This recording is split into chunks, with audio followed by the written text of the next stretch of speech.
Chapter 8 Intermediate Readers, Characteristics, and Strategies by Diana Garza, Dulce Garcia, and Alejandro Muñiz. Intermediate second language readers will come to you with slightly a large vocabulary and have the ability to comprehend different kinds of text, such as stories, poems, letters, and some magazine articles. Intermediate level students are also apt to speak English well enough to contain meaningful conversations with their peers during literacy response groups. They also have a good amount of skills in their reading, being able to read with a degree of fluency, but have difficulty dealing with the new text that incorporates new vocabulary. Intermediate learners will need less assistance than beginning level students and less contextualization of lessons with visuals along with other scaffolds. Still continue to provide them with strategies that are given to beginner readers. Cognitive mapping. A cognitive map is a graphic drawing summarizing a text. Intermediate level readers may use maps to assist them with comprehending and remembering a text, using mapping as a pre-writing strategy to generate a plan for their composition.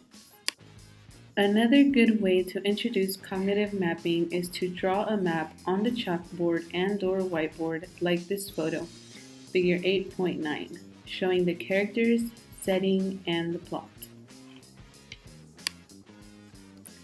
Once the students have a clear understanding of the categories of a cognitive map, you may ask for them to generate information from a well-known story for them and/or have them choose a story that all the students are familiar with to introduce cognitive mapping to them for the first time.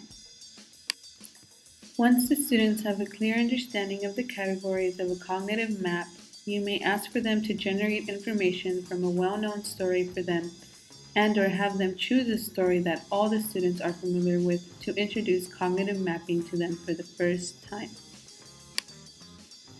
Directed reading thinking activity.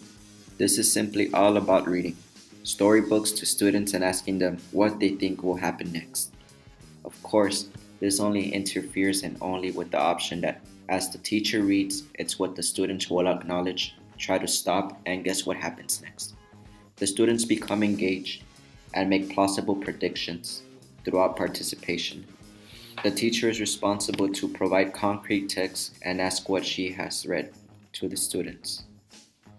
Eventually, the students might guess wrong or might guess right, but really, it's all about guessing.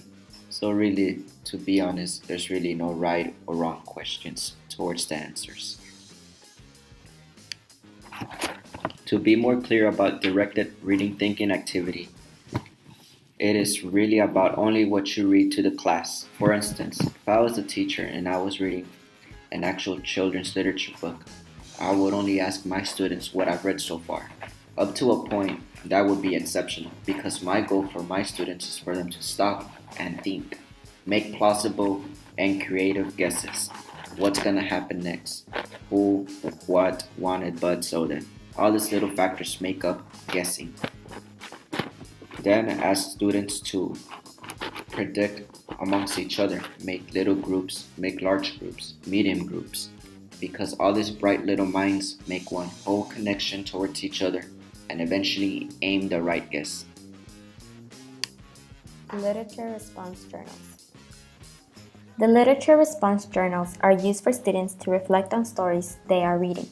How often you want the students to write on their literature response journals are entirely up to you. For example, you can have a schedule for them or it can be once in a while depending on the purpose of their journal. The journal can be voluntarily but with guidelines such as suggesting them to respond once a week or after their reading. You could also assign them a literature response group where the students comment after every chapter and have them finish the book by a certain date.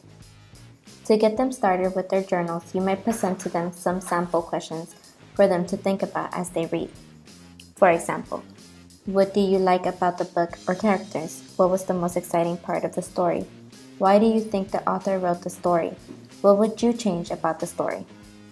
The questions are to get personal feedback from the students rather than heading towards a literacy analysis. You may also want to respond to the journal, but instead of replying in a grammatical form, you respond to the intent. Whatever your comments is, remember to encourage the student in their search for meaning in the literature. In conclusion, all these strategies have shown a positive outcome in the students' reading skills. These strategies are helpful for the students' developmental language reading proficiency. Thank you for your time.